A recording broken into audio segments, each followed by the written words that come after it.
Hello, this is Randy. Welcome back to Brain Break with Randy and Keitho. I'm Hi, Randy. this is I'm Keitho. That's right. I think this is the first time we're actually on camera together, isn't it? Well, second maybe, but yeah, usually we do this separately. It's kind of fun. My wife has a very dear uncle, and he has since passed. But Keith made the comment that he wanted to be able to speak at his own funeral in a conversation, and I told him that my wife had an uncle that was able to do that. This is his story. His name was Jim Case, and he's an incredible man. He was a professor at ASU in speech and hearing pathology. He was also the first young single adult for the ASU LDS young single adults here in the Valley. And just an incredible man, very kind. He helped people with speech problems. Just a quick aside, there was a singer from the Valley who was damaging her voice by the way she sang. And she chose my wife's uncle to help him or help her. And I went to a swim party at their home one day. And lo and behold, in the driveway, coming out of his private office, I ran into Stevie Nicks. Now I recognized her. I didn't make a big deal that it was Stevie Nicks of Fleetwood Mac. Hello, how are you? I actually ran into her two more times because he would have these sessions right before family parties for whatever reason.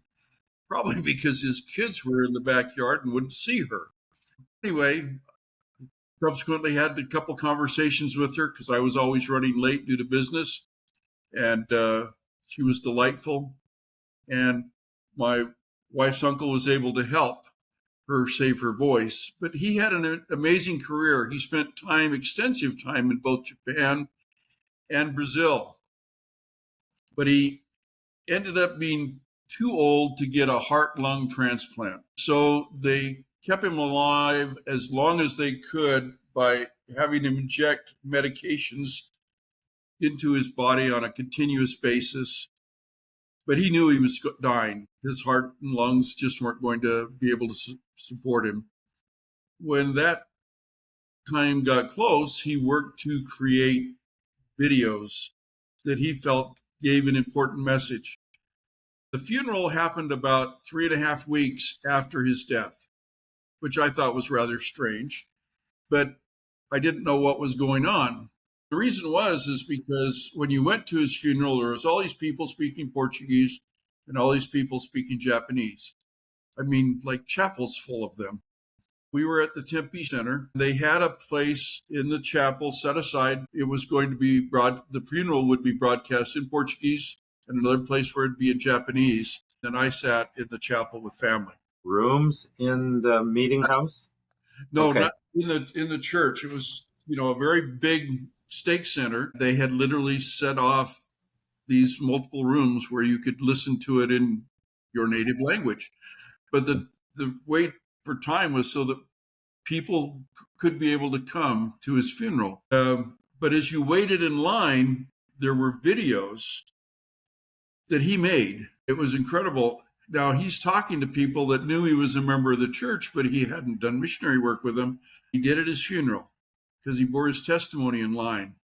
While we were walking through the line, it took enough time that you watched the video. If you've been to a wedding or, uh, a funeral and they show something like that, most people watch. But when it's it's a real person talking, people stood and were just kind of blown away.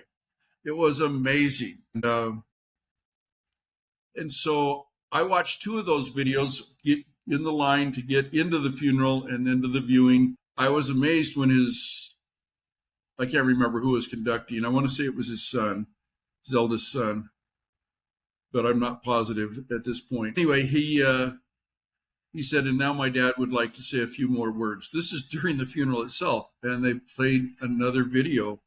And you can tell he's laying up in bed, and in some of the videos, he's just wearing a shirt. For this talk, he is wearing a suit and tie, which, considering he was a fairly big man, tall, in shape, I mean, it shouldn't have happened to him, but it did. He's wearing a shirt and tie, and he gives the most amazing talk about the plan of salvation. I mean, I was moved to tears. One, to think of his thoughtfulness of doing this for his friends in Japan and Brazil, as well as his family. And also, to realize that this is probably the last time I was ever going to hear this beloved man speak. He was just amazing. One of the coolest parts about it, besides being that thoughtful to all of us, was at the end, he didn't want to have, when we got together and ate as a family, he asked it be like a reunion, and that we celebrate his life. His kids, who were very musical, brought their instruments and sat on the stage of the Stake Center and performed his favorite songs that he had said, hey, that's my favorite, perform that after my funeral, to them. All I can say is he has amazing kids and a great taste in music. I was really, really moved. I still miss him. I was my father-in-law's oldest son-in-law, and so oftentimes when the two of them would get together, I would get invited to join them for lunch or go to a movie. So Uncle Jim was very close to me, and I really, really love him. I admire all of his children, and I just thought I'd share that with you, because speaking from beyond the grave, not a bad idea at all, Keith. It's an amazing story. Thanks for sharing. It's interesting, as you were telling that story, I thought, how would you prepare for that if you don't know when you're going to die, right? He had a pretty clear indication that his time was short, right? But many of us don't have that indication in advance. We may die in a car accident or some sudden illness that develops so rapidly, you wouldn't have time to make those videos in that period of time. The thought going through my mind is creating a private YouTube channel that you put videos on of what you would like your family and friends to see after you die. And then the question becomes, if you would reserve it for the most important things that you have, right? You'd want that to be really something that they could treasure, that the most important lessons of your life are conveyed in that way. About the Last Lecture series, right? The idea of a college professor or some other expert giving their last lecture in their area of expertise, and how they, that gets a lot of attention from people.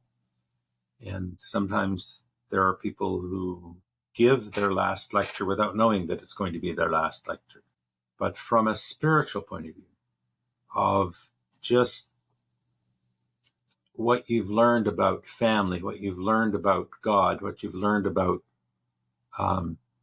caring for others, to be able to present that in a way that you can really convey what's in your heart. That would be amazing. Just as my wife and I have written down, we better look it up, and it's been a while. I don't know if we can find them now, but we've written notes on what we would like to have happen at our funerals. That's part of learning to prepare, and we've let our children know about some of that. But it would be interesting to begin having talk with my wife about, okay, what are the things we would like our children to know once we're gone? And almost like speaking from the dust. What do we know where someone spoke from the dust, right? We're both members of the Church of Jesus Christ of Latter-day Saints. And it's our belief and testimony that ancient prophets on the American continent who received direction from God recorded their stories, their testimonies, the things God taught them, and then buried those plates with those stories, knowing that the people they lived with were never going to see those, but future generations would be allowed to see that and learn from the lessons that they had learned. I'm sure they were also teaching those lessons to those around them at the same time. But the idea of leaving that kind of a legacy is really quite a remarkable sacrifice of trying to share with others, right? We're all familiar with the phrase standing on the shoulder of giants. That phrase to me most often brings back thoughts about how our computer technology has developed, right? The first computers were very simple. They were just basically on off for 8 bits, right? So it was 0, 1, 1, 0, 1, 8 numbers that were either a 0 or a 1. And somehow somebody figured out how to use that very, very simple system to start doing calculations. Like, that's amazing. Now, what is it? We've actually got artificial intelligence. It's still pretty stupid, I think, but it's getting very, very good in terms of, but all of those things, none of that could have developed, the things that we have these days, without those early beginnings. We are all standing on the shoulder of giants. And so that is also a gift that we can give to our families, our friends, that we leave behind if we want to take time and actually prepare that. And I thank you for suggesting this podcast, vlog, whatever we call it, Brain Break with Randy and Keith. It started out mostly because I was interested in hearing what kind of stories you were telling to your school kids when they needed a break. And I knew there were probably some very funny stories there, but you've also included some very serious stories. And I think that's amazing that you've been motivated to share things in that way. That takes a certain vulnerability. You're not hiding who you are. This is the real you. You don't make any bones about your beliefs. And if it's helpful to someone, great. And if it's not, then you're not, trying to cram it down their throats. It's just, here it is. This is what I've learned in life. If it's helpful to you, great. So thank you. I think that's great. And if you let me keep talking, I'll just talk forever. We better wrap this up. Well, I'll let me turn tell it you, back over to one you. other story about what a friend of mine, his father did. His name was Roy Beach, and he was an amazing leader. He spent his whole life in leadership in our church, the Church of Jesus Christ of Latter-day Saints. And he was either a high counselor or a member of the bishopric or the bishop. And he discovered that he had a fatal disease and was going to die. And after he got out of active leadership, this became his project, where he put together a talk a year that he had given since the time he was a missionary till in his 70s. And he presented that to each of his children. Now, I knew the father quite well, and my friend lent me his copy after he had read it. And I learned so much more about this man by reading these talks than I never ever thought I would. And I gave that book back to my friend. And I said, this is a real gift and a treasure. He says, yeah. He says, I'm glad my kids each got a copy, but he says, I've got to find a way to get a copy of it made for my grandchildren.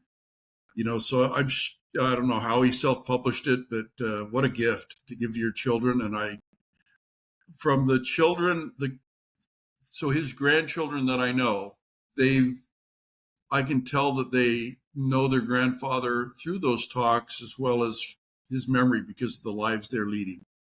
And just amazing. Great people. And we all have our own challenges. But as I've said in one of my other talks, I think it's better to know than to not know, in one of my other brain breaks. Because once I found out I had CMT, it answered so many questions about what was going on. So I appreciate you joining me for this, Keith. Please to the listeners and viewers, please like and follow. Tell your friends about us. We sure appreciate you paying attention and enjoying these videos. Have a great day. And Keith, just a quick reminder, do not exit this page, please. Oh, yeah, we lost a video that way, didn't we? Well, you guys take care. Learning. Thank you so much. And we'll see you again with another Brain Break with Randy and Keith. Keith, though. Thanks, everybody.